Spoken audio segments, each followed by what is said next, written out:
Reporter exclusive. Kollam Chavara police സ്റ്റേഷനിൽ പരാതിക്കാരനായ CPIM പ്രവർത്തകനോട് പോലീസിന്റെ ക്രൂരത. ബന്ധുവായ 7ാം ക്ലാസ്സുകാരന്റെ മുന്നിൽ വെച്ച് പോലീസ് അസഭ്യം പറയുകയും പിടിച്ചു തള്ളുകയും ചെയ്തു. സംഭവത്തിന്റെ CCTV ദൃശ്യങ്ങൾ റിപ്പോർട്ടറിന് ലഭിച്ചു. ഇക്കഴിഞ്ഞ മാർച്ച് 1-നായിരുന്നു സംഭവം. CPIM പ്രവർത്തകനും അഡ്വക്കേറ്റ് ക്ലർക്കുമായ ബേബിയുടെ ബന്ധുവിന്റെ കുട്ടിയെ അടുത്തുള്ള മറ്റൊരു കുട്ടി ഫോൺ വീഡിയോ കാണിച്ചു. ഇത് പോലീസ് സ്റ്റേഷനിൽ പരാതിയായി നൽകി. ഫോൺ വീഡിയോ കാണിച്ചു കൊടുത്ത കുട്ടിയെ ഉപദേശിക്കണമെന്നും കേസ് എടുക്കരുതെന്നുമായിരുന്നു ബേബിയുടെ ആവശ്യം. പരാതി കൊടുത്തതിന് പിന്നാലെ വൈകിട്ട് 5 മണിയോടെ പോലീസ് സ്റ്റേഷനിൽ ഇരുകൂട്ടരെയും വിളിപ്പിച്ചു. സംസാരിക്കുന്നതിനിടയിൽ SIയും SHOയും നോക്കി നിൽക്കെ വിമൽകുമാർ എന്ന പോലീസുകാരൻ 12 വയസ്സുള്ള കുട്ടിയുടെ മുന്നിൽ വെച്ച് അസഭ്യം പറഞ്ഞ് ബേബിയുടെ കോളറിന് കുത്തിപ്പിടിച്ചു. പരാതിക്കാരനായ ബേബിയെ പ്രതിയെ എന്ന പോലെ തള്ളി ലോക്കപ്പിനടുത്തെത്തിച്ചു.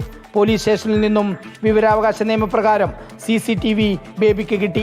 ഈ ദൃശ്യങ്ങളാണ് റിപ്പോർട്ടർ പുറത്തുവിടുന്നത്. വിമൽകുമാറിനെതിരെ പരാതി കൊടുത്തെങ്കിലും കാര്യമായ ഒരു നടപടിയും പോലീസ് സ്വീകരിച്ചില്ലെന്ന് ബേബി കോഫി വിത്ത് അരുണിൽ പറഞ്ഞു. ഓർഡർലി റൂം മാർച്ച് എന്നൊരു നിയമ നടപടി ഈ തരത്തിൽ പ്രവർത്തിച്ച പോലീസ് ഉദ്യോഗസ്ഥനെതിരെ സ്വീകരിച്ചിട്ടുണ്ടെന്ന് മാത്രമാണ് എനിക്ക് റിപ്പോർട്ട് നൽകിയത്.